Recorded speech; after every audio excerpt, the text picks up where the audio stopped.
Chapter 11. No Rights. The alarm went off at 10 a.m., but Alex had already been awake for 20 minutes. Fully rested, his mind began racing the moment he opened his eyes. Though the calm, focused, mathematical mindset he'd experienced the night before was gone, he still felt pretty good. He wasn't nearly as flustered as usual, and he wasn't nervous about the meeting with Howard. Going over his notes, he settled on 3 points that he felt were irrefutable and would make Howard squirm. 1.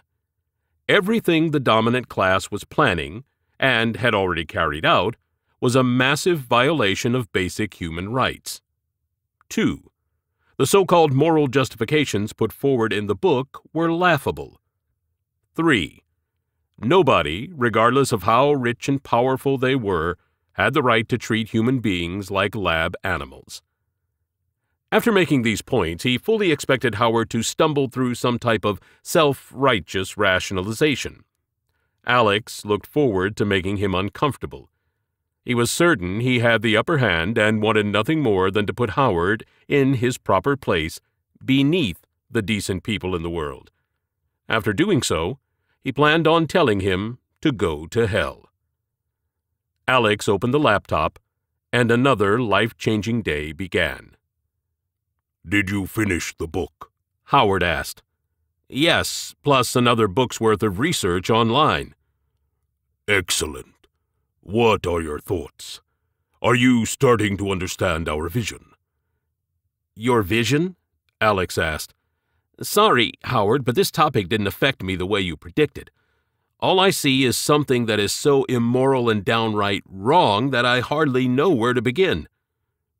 "This is good," Howard replied. "I will need your honest feedback to properly help you." "Help me what?" Alex asked. "Overcome the effects of the illusion. I realize there will be some difficult moments. It's not your fault, Alex.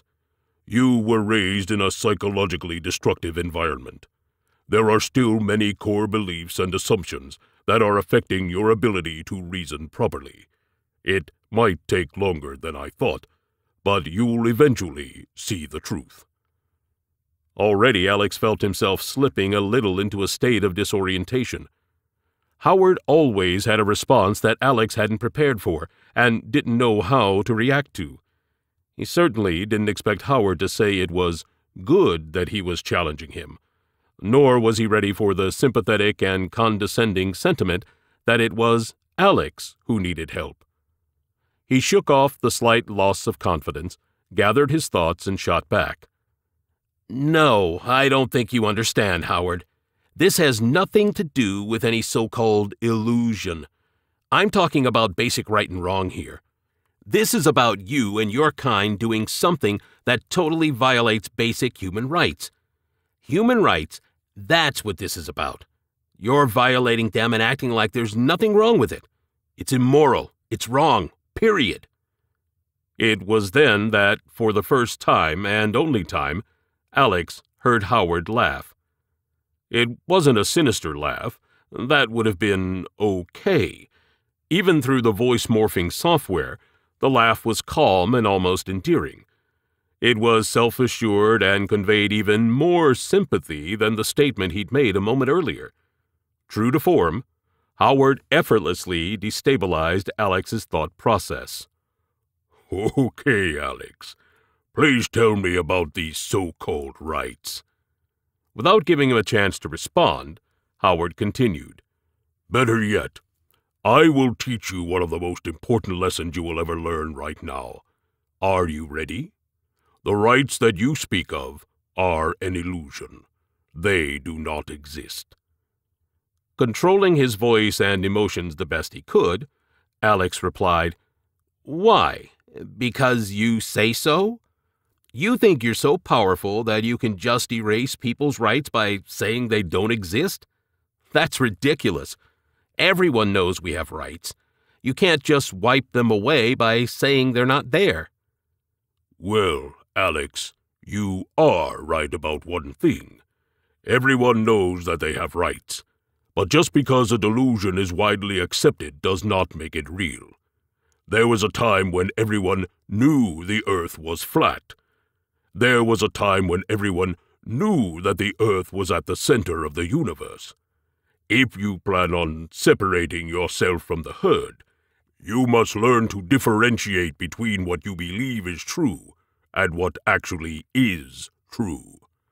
Or, as in this case, you must differentiate between what you wish were true and what actually is true. Fine. I heard what you said, but I don't understand how you can make such a claim or what you're basing it on. Seriously, how can you say that human beings have no rights? Animals have rights, for God's sake. You still haven't answered the question. Are you suggesting that by simply saying they don't exist, you can make them disappear? No. I'm saying they do not exist because they simply do not exist. You have the argument backwards. If you were thinking clearly, you would say, claiming that human rights are real does not magically bring them into existence, and repeating that they are real over and over again will not alter this reality. I fully understand the claim that you are making, but the claim is baseless. Correct me if I'm wrong. The typical argument goes something like this. Human beings have inalienable rights. These rights do not come from government. Therefore, nobody has the right to deny or violate them. Is that your position? Yes, basically. It sounds right to me. That is the main purpose of every civilized government, isn't it? To protect human rights? You are drifting away from the point, Alex. So let me try again. Pretend for a moment that you can choose between having a right to do something or having the might to do something. Which would you choose? If I don't have the right to do something, then I shouldn't do it, even if I have the might. It is a simple question, Alex. Which would you rather have, the right or the might to do something? I'd rather have the right. If I don't have the right, then I wouldn't do it. Are you sure? Yes. Okay. I want to challenge that position. You are familiar with what Hitler did to the Jews during World War II, correct? You are familiar with the horrible suffering inflicted on them? Yes, but... And you would certainly agree that they had the right not to be rounded up, tortured, and incinerated. Yes. And the Nazis, you would argue, had no right to do what they did to the Jews, correct? Of course they didn't have the right. Are you saying they had a right to do it?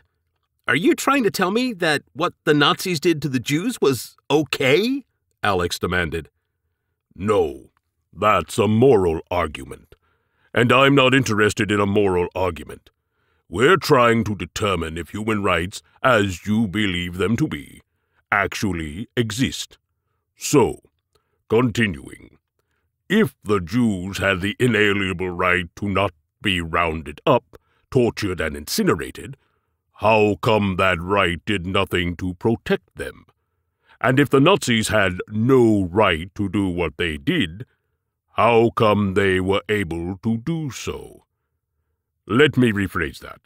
Assuming human rights actually do exist, what good are they if they can do nothing to protect you from aggression? Alex was again dumbstruck. His mind frantically searched for an answer, but Howard continued before he could muster a single word. Now, if you were to ask the Jews, which they would rather have, the right to stop the Nazis, or the might to stop the Nazis, which do you think they'd choose? Alex's heart sank as he considered the harsh reality that he'd just been forced into. Still, he wasn't ready to surrender. He was certain that something about Howard's argument was wrong. He just couldn't put his finger on it. He did his best to undermine Howard's position. That's not right. It's not. I see what you're doing. You're saying that power or might is the most important thing. You're saying rights are meaningless. Okay. You need to have both. I'll give you that. You need to have both the right and the might. But if you're saying it's just about having the might, then that's just wrong. It's criminal. You're saying, screw morals and justice, all that matters is power. I won't accept that. Alex, you are becoming emotional again, and it's causing you to miss the point. I know this makes you uncomfortable, but slow down and think about what I am telling you. Rights do not exist. Or if they do exist, they are meaningless. In the real world, there are only two things that can protect you from aggression: the mercy of your attacker, or the ability to resist. When the first one fails, only the second can save you. Even if you believe in things like morality and justice, you must acknowledge the necessity of power. I did. I just said that. I said that you need to have both power and the right to use it. And what do you mean by, if I believe in things like morality and justice? Now you're going to claim they're not real either? That they're just part of the illusion too? Alex was nearly hysterical as he stared at the laptop in disbelief. Again, Alex, we are not going to make any progress until you gain control of your emotions. You're much weaker in this regard than I would have imagined. Do you want to learn, or do you want to protest? I cannot continue like this. Howard's condescending statements were beginning to wear on Alex's nerves. They irritated him, but that wasn't so bad. He preferred irritation to feeling helpless. I want to protest. I don't agree with what you're saying.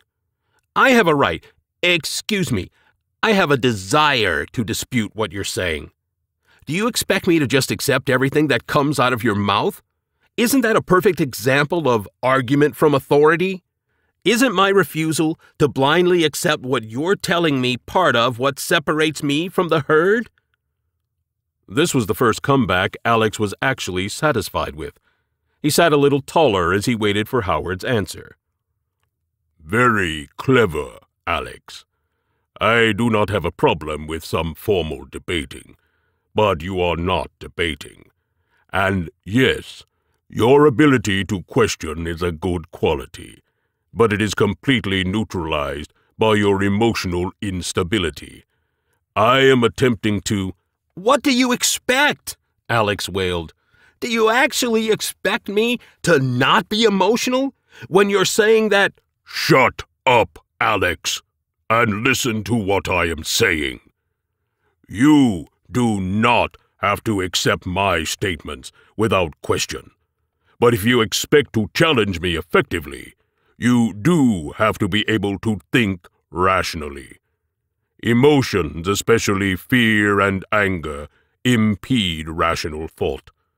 This is an irrefutable scientifically established fact that we use to our advantage every single day. We intentionally immerse the inferior class in these emotions because it impairs their ability to think. So I will say it one more time. Whether you want to learn from me or prove me wrong, your hysterical state of mind only impedes your ability to do either. Continuing like this is a waste of our time. Alex hated the flustered and frantic feeling in his gut, the racing and disorganized thoughts in his mind. It was a far cry from the methodical, clear, focused thinking that he'd experienced just the day before.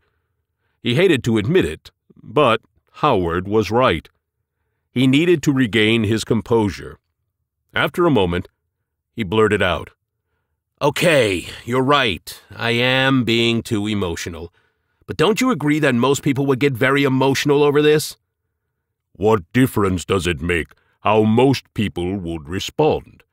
If you want me to say it is normal for a person to become hysterical when they learn a disagreeable fact, fine, it is normal. But you are just trying to soothe your ego now.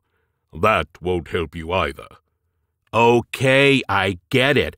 I will try. Let's just move on, okay? Alex replied. I hope you understand that I am trying to help you here, Alex. I am trying to walk you into a deeper understanding of the illusion. As I said a moment ago, it is critical that you learn to differentiate between reality and what you believe is reality. We are in our position of power because we know the difference. Every deception that you believe puts you at a disadvantage. Every truth that we understand increases ours. Does this make sense to you? Yes, Alex replied sincerely. I also want you to understand that there are often multiple layers of deception involved in maintaining or increasing our advantage. To prevent the accumulation of power among the inferior class, we employ many different tactics. I hope you realize this. Do you realize that I have only covered a small number of the techniques that we use to secure and expand our power? I haven't really thought about it, Alex replied. Keep that in mind as we continue. There are many specifics that you will learn in the months and years to come. In the meantime, just remain focused on the basic framework I've provided you. Power is the only valid goal.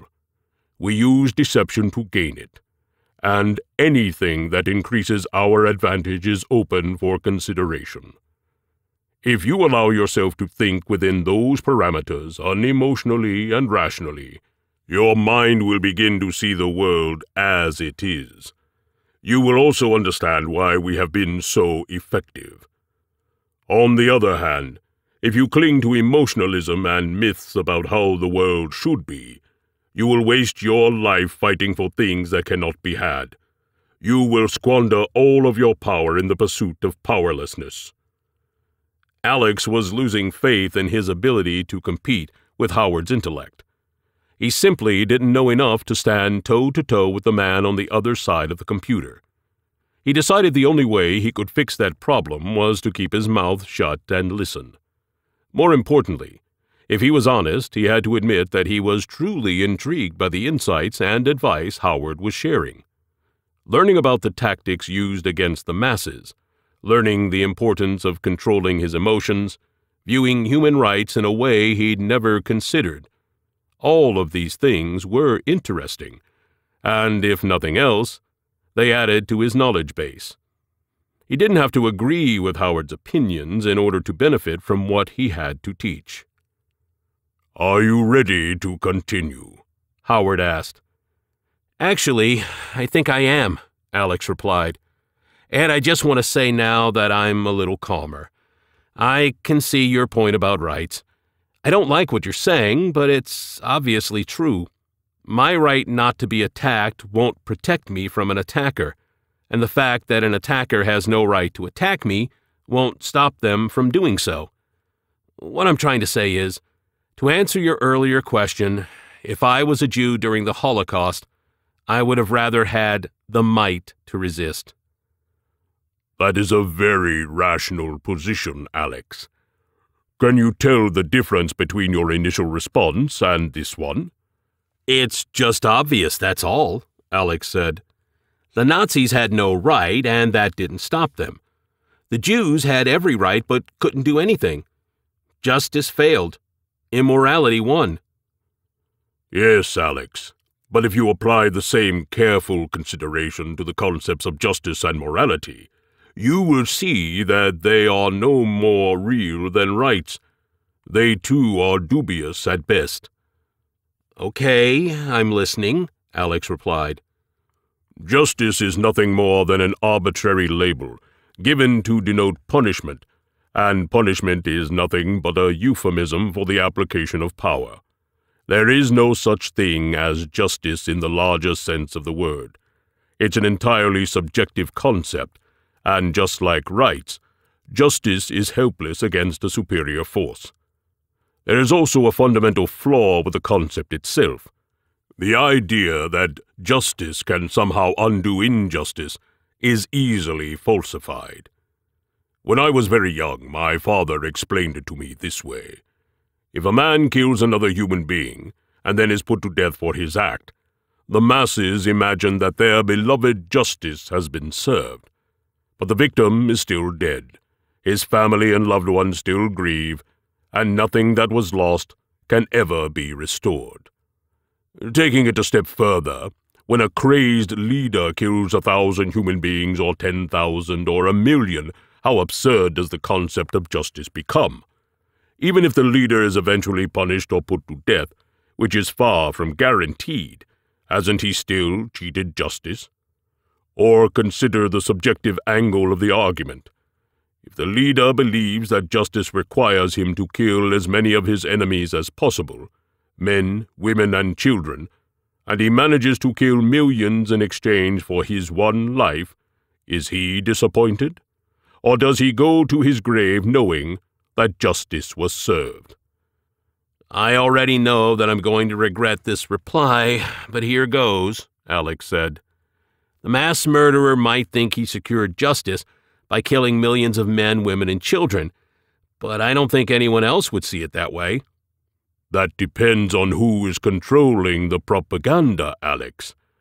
But even if I accept your statement, it doesn't resolve any of the main issues with the concept itself. Okay, so what is the answer? People shouldn't believe in or seek justice because it is only a matter of opinion and can't really be secured? That depends on the people you are referring to. The dominant class does not believe in or seek justice for the reasons we've just gone over. The inferior class, on the other hand, is encouraged to do both. Do you know why? I assume it increases your advantage, but I'm not sure how, Alex said. We view justice rationally, Alex. When we watch a man being dragged into court and punished, we see it for what it is. The application of power, nothing more. We do not assign any imagined, emotional, higher purpose or greater good to the process. The masses hold a very different view. To them, justice represents some sort of divine principle that must be defended at all cost. The concept throws them into an emotional state that's so powerful it destroys their ability to think rationally. They are willing to pay any price to have it, and we are happy to accept their terms. Give us power, we say, and we will give you justice. It works every time. In fact, anything that creates an emotional state that leads to uncritical cooperation increases our advantage. A desire to help others or a good cause is every bit as powerful. In short, whether they want to help or harm others, we can use the herd's emotionalism as a pretext to expand our power over them. Without thinking, Alex repeated the phrase Howard had used a week earlier. Pretext for policies. Correct. Every policy must have an effective pretext before implementation.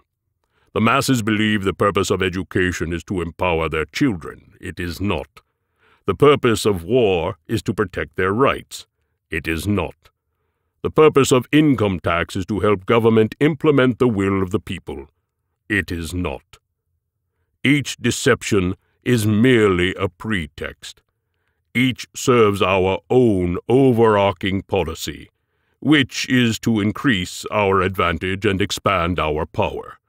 Are you beginning to see?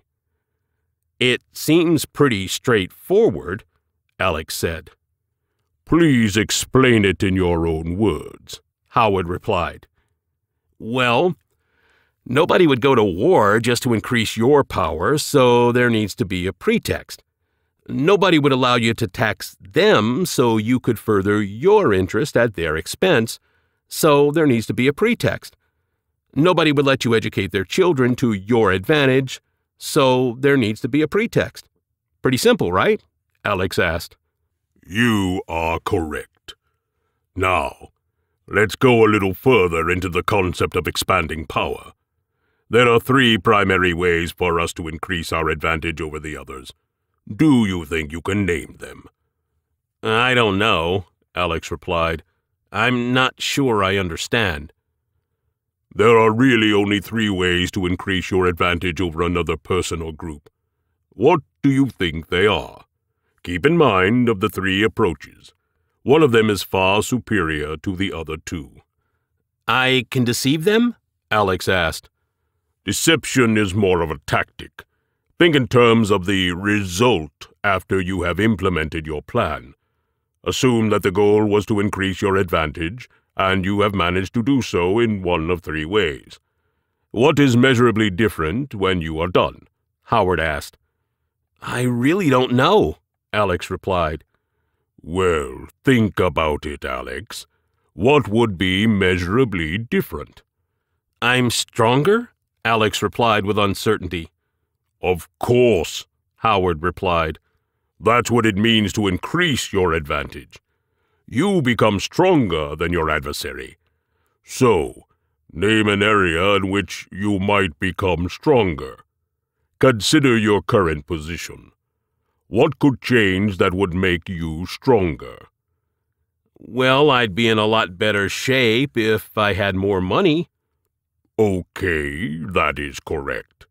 If at the end of a particular effort, you have added to your supply of an asset, your base supply of money, your base of weapons, your base of knowledge, political power, etc., and assuming your adversary has not increased their supply beyond what you have gained, then you have advanced your position. That's the easy one. How else can you increase your advantage? A few seconds passed before the light bulb went on in Alex's head. The other people have less, he blurted out. Very good, Howard replied. If you take actions that lead to a decrease in your adversary's supply of an asset, you advance your position just the same. You have named the 2 most obvious ways to increase your advantage. Now, what is the most powerful way of all? Alex sat silent for some time, but he could not think of another way to increase the gap between himself and a potential adversary. He could add to what he had or subtract from what they had. What else is there? He thought. Just as the silence became awkward, Howard spoke. It's not intuitive, Alex, so I will spare you the uncomfortable silence. The most powerful way to increase your advantage is to increase your supply by extracting it from your adversary. Alex still looked confused, so Howard continued. Let's go over all 3 approaches again. For ease of explanation, I will provide examples that use money as the asset. If you have $2 and your adversary has $2, you have no economic advantage. However, if you increase your supply to $3 while your adversary remains at $2, you have advanced your position. Okay, I got that, Alex replied. If you both start with $2, but you create a situation where your adversary has to spend $1, you have also advanced your position. He is down to $1 while you still have 2. Got it, Alex said. However, the most powerful way to advance your position is to confiscate $1 from your adversary. Now you have $3 and he only has 1. Do you see how much more powerful this approach is? One move triples your advantage. Alex shook his head, half in disbelief and half in admiration. I hate to admit it, but that's something I don't think I would have ever thought of. Nearly everything we do is structured in this way. The goal is always to drain power and resources away from the inferior class. We make them build the system that empowers us and weakens them. It increases our leverage dramatically. I suppose that objecting to all of this on moral grounds would be meaningless? Alex asked. The concept of morality is even more subjective than justice, Howard replied. Alex felt an unexpected twinge of irritation creep back into his body. He remained reasonably calm, but his tone leaned toward contempt. Howard, do you really believe that morality is unimportant? Wouldn't you at least admit that what Hitler did was immoral? You are probably not ready for this conversation. I feel we've made some progress, and I am reluctant to push you too hard. If it helps you, I can admit that I understand why you feel Hitler's actions were immoral. You don't think his actions were immoral? Alex prodded. They were neither moral nor immoral, because morality, like the concept of human rights, does not actually exist. Morality is a subjective and emotional contrivance. Hitler believed he was making the world a better place. Those who fought him believed they were making the world a better place. Both believed that their actions were moral. But how does that mean morality isn't real? Just because one person or group is wrong, how does that make morality disappear? Alex asked. It can't disappear because it never existed. Let me try a different approach. Please answer honestly. Is gravity moral or immoral? Is fire moral or immoral? Is a tsunami moral or immoral? Howard succeeded yet again in turning Alex on his head. Rather than wait for an answer, Howard continued. When gravity pulls a small child off a cliff to its death, has it acted immorally? When fire burns through a house and kills everyone inside, has it acted immorally? When a tsunami indiscriminately wipes out 100,000 lives in an instant, has it acted immorally? These are just a part of nature, Alex protested. So no, they're not immoral.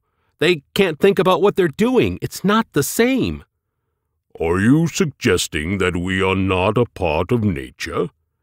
No, but we are alive, and there is a— Are lions alive? Howard interrupted.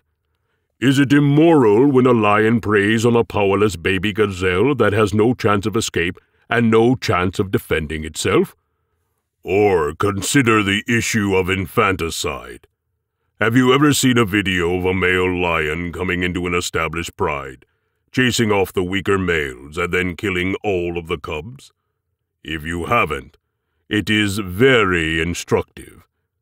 The frightened cubs huddle together and helplessly wait their turn as the new leader comes for them one by one and tears their stomachs open.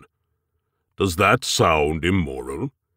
Is it immoral when, after all her cubs have been torn apart, the female lion seeks out sex with the same lion who committed the act? Do you know why she seeks out sex with that specific male, Alex? Because he has proven his superiority. That's why. He possesses the power to protect her and his offspring from the same fate. Wouldn't it be immoral for her not to want to protect her offspring? You're right, Howard. I'm not ready for this conversation, Alex said. The law of power is ubiquitous in nature, Alex. This is the point I'm trying to make. You can label an action moral or immoral if you like, but the label is subjective and irrelevant. It pulls you back into an emotional mindset and impairs your ability to see the simple truth. Answer this question for me. What purpose, aside from emotional gratification, does the label morality serve? No, let me ask you a question, Howard, Alex demanded. Is it okay, since lions do it, for a human to break into somebody's house and eat their children? It sounds to me like that is what you're saying. Some crazy person who kills and eats children is nothing more than a lion doing what nature intended. What if I say to you, no, it is not okay? Howard asked. Then at least I'd feel like I'm talking to a human being and not a complete psychopath, Alex replied. And I assume this satisfies you emotionally, more so than if I said the opposite? Yes, it does, Alex replied.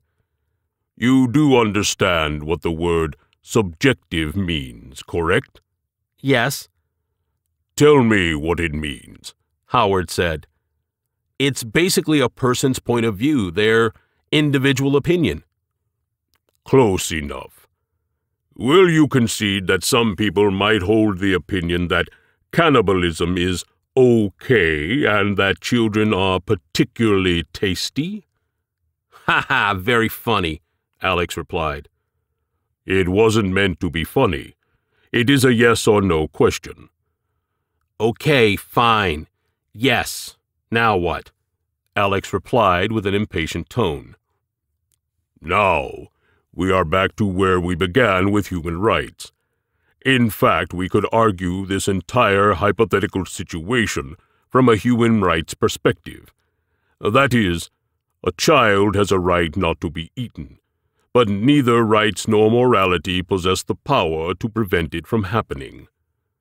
Alex, this is all relatively simple.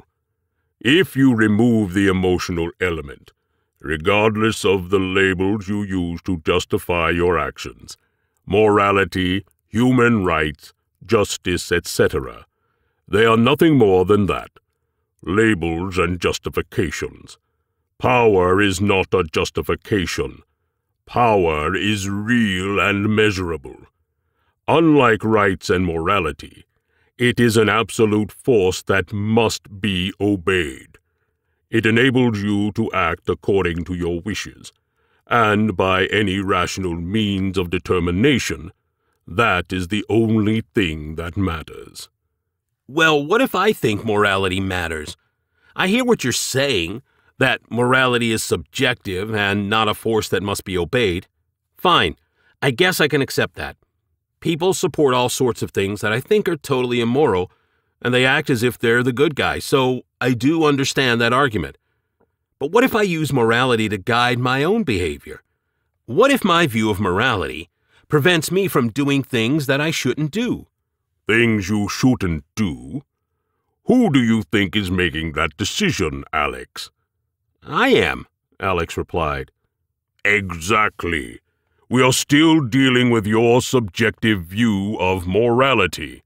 Yeah, but... Alex began, but was immediately cut off. Alex, we really need to move on.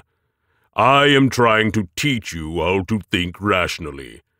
Since you are not ready to give up your emotional attachments, look at it this way for now. If you believe something is moral, you need power, not morality, to perpetuate it. If you believe something is immoral, you need power, not morality, to stop it. I had really hoped that we could skip this step, but apparently we cannot. It's okay. If you can accept the premise that, regardless of whether an aim is moral or immoral, only power determines the capacity to act, you will eventually see the uselessness of these labels. Can you accept this premise? Alex's thoughts returned to the issue of Hitler and the Jews.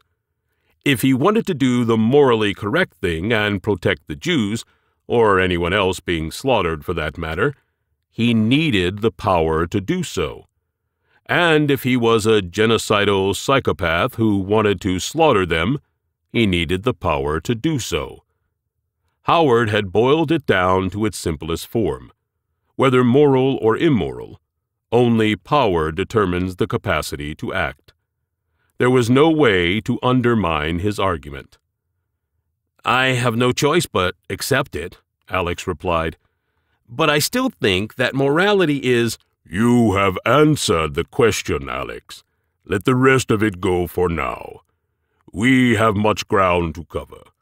If you understand the need for power, you will eventually understand the futility of subjective abstractions that hinder its acquisition and application. I'm going to be mostly unavailable until the 21st of next month.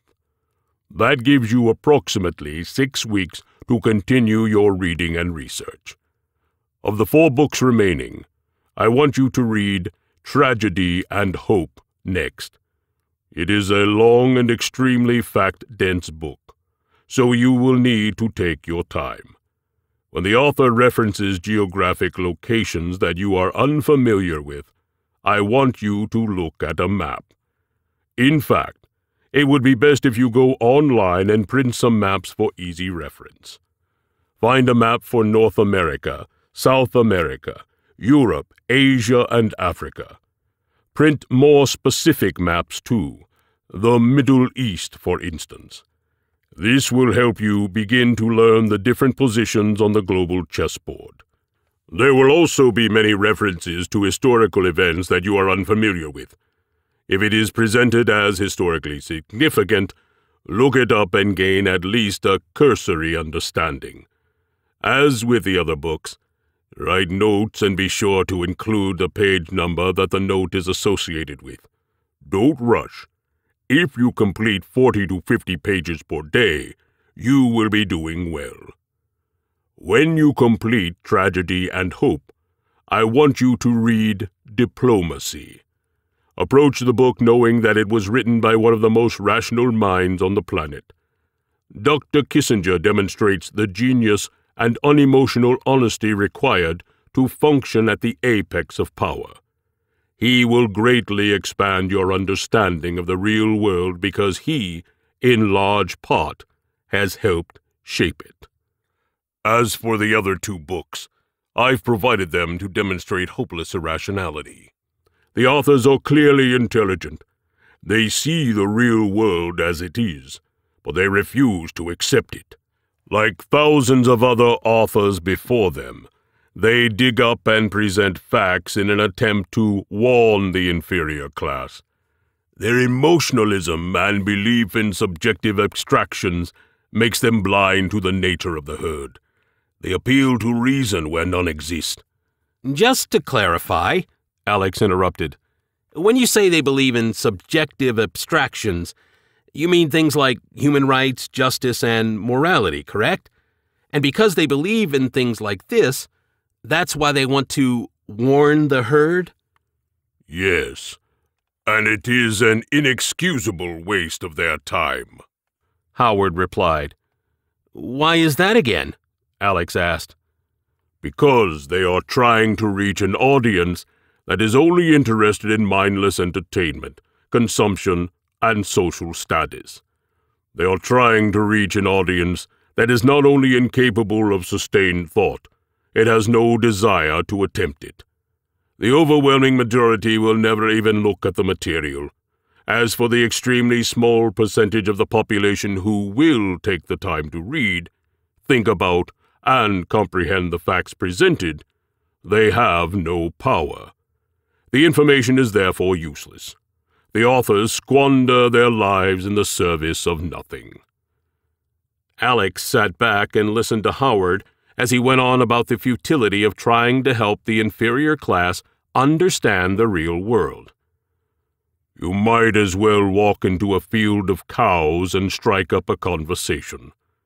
Carefully explain what the nice man who gives them food, water, shelter, and medical care ultimately plans to do with them. It would be equally as fruitful. While you're at it, give them a book to read. When Alex began the day, he was nearly certain it would end with him telling Howard to go to hell. Somehow, the opposite happened. He was now back to accepting reading assignments and wondering where it was all going to lead.